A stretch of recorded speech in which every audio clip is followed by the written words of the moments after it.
ಅವನ್ ಬಿಡಿ ಸರ್, ಅವನ ಹತ್ರ ಕೋಟ್ಯಾಂತರ ರೂಪಾಯಿ ಬ್ಯಾಂಕ್ ಬ್ಯಾಲೆನ್ಸ್ ಇದೆ ಸರ್.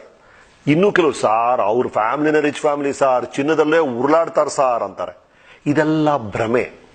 ಈ ಶತಮಾನದ ಕಥೆನೇ ಬೇರೆ. ಫಾರ್ಚೂನ್ 500 ಕಂಪನೀಸ್ ಇದೆಯಲ್ಲ, ಆ ಲಿಸ್ಟ್ ನೋಡಿ. ಯಾರು ತುಂಬಾ ಸಾಧನೆ ಮಾಡಿದ್ದಾರೆ, ಯಾರು ತುಂಬಾ ಹಣ ಗಳಿಸಿದ್ದಾರೆ, ಅವರೆಲ್ಲ ಫಸ್ಟ್ ಜನರೇಷನ್ ಸಾಧಕರು. ಅವ್ರ ತಾತ ಮುತ್ತಾತ ಯಾರು ಶ್ರೀಮಂತರಲ್ಲ, ಎಲ್ಲ ಆರ್ಡಿನರಿ ಮಿಡಲ್ ಕ್ಲಾಸ್ ಪೀಪಲ್ ಮಕ್ಕಳೇ ಅಪಾರವಾದ ಸಾಧನೆ ಮಾಡಿರೋದು. ಬಿಕಾಸ್ ಮ್ಯಾಟರ್ ಆಗೋದು ಒಂದು ಐಡಿಯಾ ಅಷ್ಟೇ. ಒಂದು ಒಳ್ಳೆ ಐಡಿಯಾ ಇಡೀ ಜಗತ್ತು ನಿಮ್ಮ ಮನೆ ಮುಂದೆ ಕ್ಯೂ ನಿಲ್ಲೋ ಹಾಗೆ ಮಾಡಿಬಿಡುತ್ತೆ. ನಿಮ್ಮ 2 ಕಿವಿಗಳ ಮಧ್ಯೆ ಇದೆಯಲ್ಲ, ಅದಕ್ಕಿಂತ ದೊಡ್ಡ ರಿಯಲ್ ಎಸ್ಟೇಟ್ ವ್ಯಾಲ್ಯೂ ಯಾವುದಕ್ಕೂ ಇಲ್ಲ. ನಿಮ್ಮ brain power is the biggest real estate. And ಚಿನ್ನ ಅಂತಿರಲ್ಲ, ನಿಮ್ಮ ಮಾತುಗಳು ಮುತ್ತಿನಂತಿರಬೇಕು, ಚಿನ್ನದಂತಿರಬೇಕು ಅಂತ ಹಿರಿಯರು ಹೇಳೋರು. ನಿಮ್ಮ ಪದ ಭಂಡಾರ, ನಿಮ್ಮ ವೊಕ್ಯಾಬುಲರಿ, ನೀವು ಪದಗಳನ್ನ ಹೇಗ್ ಬಳಸ್ತೀರಿ ಅನ್ನೋದೇ ನಿಮ್ಮ ನಿಜವಾದ ಚಿನ್ನ ಆಗುತ್ತೆ. ಬ್ಯಾಂಕ್ ಬ್ಯಾಲೆನ್ಸ್ ಮುಖ್ಯ ಅಲ್ಲ, ನಿಮ್ಮ ಇಮೋಷನಲ್ ಬ್ಯಾಲೆನ್ಸ್ ಹೇಗಿದೆ.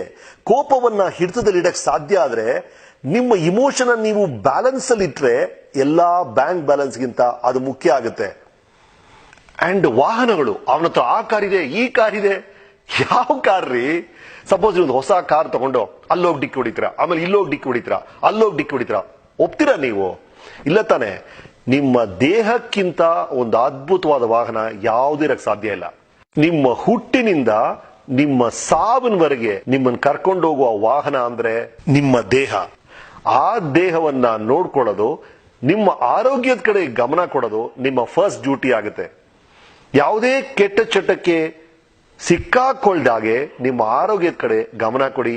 ಬಹಳ ಬಹಳ ಮುಖ್ಯ ಅದು. ಅಷ್ಟು ಕಾನ್ಸಂಟ್ರೇಟ್ ಮಾಡಿ. ಈ ಜಗತ್ತಿನ ಎಲ್ಲಾ ಒಳ್ಳೆ ವಿಷಯಗಳು ನಿಮ್ಮನ್ನು ಹುಡ್ಕೊಂಡು ಬರುತ್ತೆ ಡೆಫಿನೆಟ್ಲಿ.